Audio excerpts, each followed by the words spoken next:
Agdultuloy aparikot ita dagiti jeepney driver sa probinsya ti La Union ti panagnato ti presyo ti produkto petrolyo. Sipo di dinapasaran da daytoy apektado ti sapulda. Nagdakkel gamin ti may kiskisay iti sapulda iti panagpasada ang agturturong iti bayad ti krudo. Iti interview ti Bombo Radyo La Union kay Virgilio Marzan may sa jeepney driver ti ruta San Gabriel San Fernando. Bangnam na maisu na iti panagtalened iti biyahe daken mapaluktan iti kaduan nga industriya. Tapno adumat dagiti pasahero nga isakayda. Itagdamagamin ket mariknada pay lang iti kapsot iti panagpasada daken saan damot nga inaldaw nagbibiyahe gapu pay lang ti schedule a sursurutan ti grupo da iti nadakamat a ruta. Para mat kini Mr. Doming Mendoza, jeepney driver ti ruta Aluna da Regayo sa San Fernando.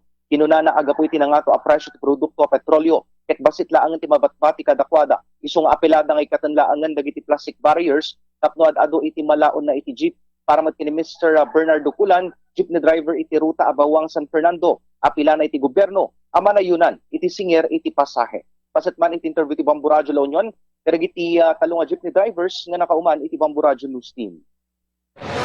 Kakulasan, hindi hanggang imina ko, adamo mabati kanyame, data ko, basti-basti latan.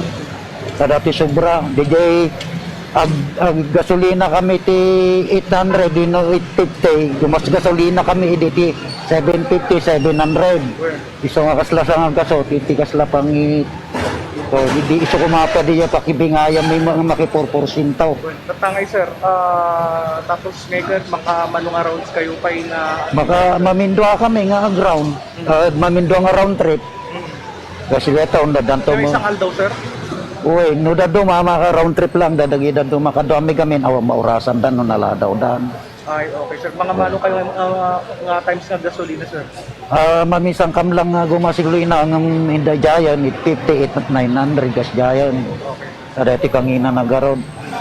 So nakapsot pa lang tibiyahe? Nakapsot pa lang tibiyahe mi tataga. Manupay lang tipa sa'yo? Oo, mamanupay lang, nang kami pa'y mapunong nga rumwar. Kami dito yung paradaan, trace lang, kargaan may. So apektado kayo talaga sir dato yung oil price side? Uy, talaga nga, apektado nga talaga na ito. Kasi ano pa nakapekto yun dato sir? Sobraw na ito yung inanagaminan. Kami masabrotan dyan ko.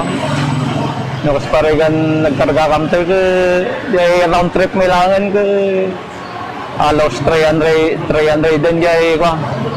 Round trip may ti San Gabriel. Mga manong rounds kayo ngayon sir nga ang bibiyahe? Duwa kasi ay. Ay, duwa lang rounds kayo? Duwa lang round trip. May isang aldaw sir, ganado yung mga manong kayong rounds nga bibiyahe sir? The 40. Graman ti Santor Sario dyan. 40 kami nga bibiyahe dito. Di pa masaya tati San Gabriel, San Fernando to San Gabriel sir mano?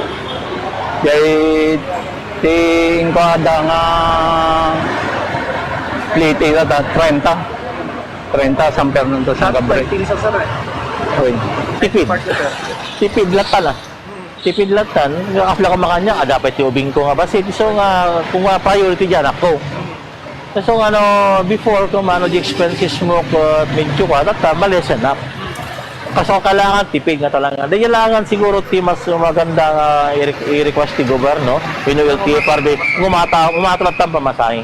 Ore hampay katunji barrier ti kailangan di rekomendasyon nga ngumato ti pamasahe. Okay. Kahit ore isublin to mo langan din dyan, no bumababa ti presyo ti krodo. Bombo John Merck, para sa Pambansang Radyo ng Pilipinas, consistent. #1 sa La Union, Basta Radyo. Boom!